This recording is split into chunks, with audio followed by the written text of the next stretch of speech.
पीक घेतल्यानंतर ज्यावेळेस तुम्ही चंद्रिका टाकल्यानंतर दुसऱ्या दिवशी तुम्ही वन टाइम छाटणी करा. बाग जे आहे ते वन टाइम छाटणी करा. वन टाइम छाटणी केल्यानंतर आता काय झालेलं आहे की आपण पहिले 8 टन आपण वर्षामध्ये 2 शेणखत जे आहे ते 2 भागामध्ये आपण विभागून देण्यासाठी सांगत होतो, एप्रिल किंवा मे मध्ये. त्याच्यानंतर अर्धा जो आहे तो ऑक्टोबर किंवा नोव्हेंबर मध्ये, असं 2 टाइमच आपण शेणखत किंवा गांडूळ खत किंवा लेंडी खत आपण देण्यासाठी सांगत होतो. काय झालेलं आहे की आता जमिनीची पोत जी आहे ती खराब झालेली आहे. ती कशी खराब झालेली आहे? आपण मोठ्या प्रमाणात इन्सेक्टिसाइड वापरतो, युरिया वापरतो, त्याच्यानंतर तणनाशक वापरतो. जे जमीन पहिले कशी होती, आपला पाय लागल्यानंतर माती अशी चालली जायची, असे जायचे. आता तुम्हाला दगडासारखं वाटेल तुम्हाला. तर त्यासाठी काय आहे, आपल्याला जे पीक आहे कोश जे चांगले येण्यासाठी, त्यासाठी म्हणजे जमीन खराब झाली म्हणजे त्याचे जे ओसी ऑर्गॅनिक कंपाऊंड आहे याचा तो लो झालेला आहे, एकदम कमी झालेला आहे. तर त्यासाठी आपल्याला म्हणजे ते जमिनीचे जे सामू आपला पीएच सामू आहे ना, तो एकदम जास्त झालेला आहे किंवा कमी झालेला आहे. ऍसिडिक आणि याच्यामध्ये जे अल्कलाइन याच्यामध्ये रूपांतर झालेल्या जमिनी आहेत. तर त्याच्यामध्ये काय आहे की तुम्हाला प्रति एकर प्रति पीक तुम्हाला डोस द्यायचा आहे. जो शेतकरी प्रति एकर प्रति पिकाला खत देईल, म्हणजे खत म्हणजे रासायनिक खत सुद्धा आणि गांडूळ खत किंवा शेणखत सुद्धा, तर कसं देणार? तो देईल ना, तर त्याचं जे आहे ते क्वालिटी कपूस निर्माण होईल. म्हणजे पत्ता आपला पाने जे आहे ते उत्तम दर्जाचे तयार होईल आणि कोश आहे तो सुद्धा उत्तम दर्जाचा तयार होईल.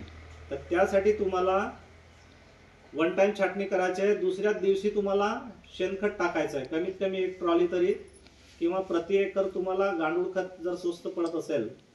गांडूळ खत म्हणजे कसं आहे की 400 किलो आपल्याला टाकावं लागतंय.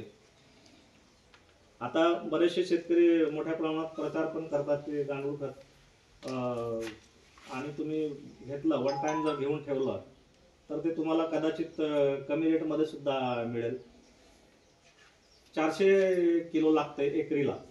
आणि तुम्हाला जे आहे त्याच्यानंतर दुसऱ्या दिवशी टाकल्यानंतर परत काय करायचं, 15 ते 20च्या दिवसामध्ये तुम्ही जे हे जे आहे साईड ब्रांचेस ते हाताने रिमूव्ह करून टाकायचे. एका झाडाला 14 ते 16 फक्त ब्रांचेस ठेवायचे आहे, फक्त वर जाणाऱ्याच फक्त आपल्याला ठेवायचं आहे. त्याच्यानंतर आपण जर समजा त्याच्यावर थ्रिप्स किंवा आपला याच्या पांढऱ्या माशीचं जर हे होणार नसेल, म्हणजे समजा आपण जे 14 ते 16 जर ब्रांचेस ठेवले ना, त्याच्यामध्ये सूर्यकिरण व्यवस्थित पडेल आणि हवा खेळती राहील चांगली. त्याच्यामुळे जे इतर जे आपला हे पेस्ट जे आहे, जे पानं शोषून घेणारी जी कीड आहे, ती सुद्धा एखाद वेळेस कमी होईल. पण तुम्ही दाटी जर केली तर त्याच्यामध्ये ते म्हणजे ते पान शोषून घेणारे जे कीड आहे ते तयार होईल, पांढरे माशी वगैरे किंवा बुरशी होईल. आता आपण जे इथे बघितलं, तुम्ही शेतकऱ्यांना दाखवलं, खाली ते आलेलं आहे, तिथे बुरशी येत आहे खाली. आणि आता ज्यावेळेस जास्त थंड होईल, आता हिवाळा सुरू होईल, ते व्हाईट फ्लाय वाढण्याची शक्यता आहे.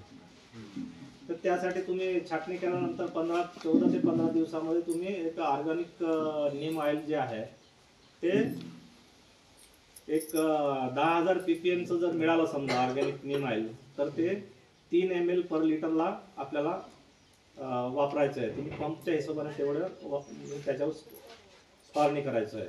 किंवा जर 10,000 ppm जर सापडत नसेल तर साधं जे नीम ऑइल आहे, ऑर्गॅनिक साधं नीम ऑइल, ते 5 ml घ्यायचं आहे आणि 1 ml त्याच्यामध्ये शॅम्पूची पुडी टाकायची आहे आणि ते फवारायचं आहे. हे असं जर केलं तर कोणत्याही प्रकारचे जे पानं शोषून घेणारे जे कीड आहे ना, ज्या लहानपणामध्ये कोवडे पानं शोषून घेते, ते होणार नाही. तुम्ही त्याला 10 दिवसाच्या अंतराने एकदा परत मारू शकता.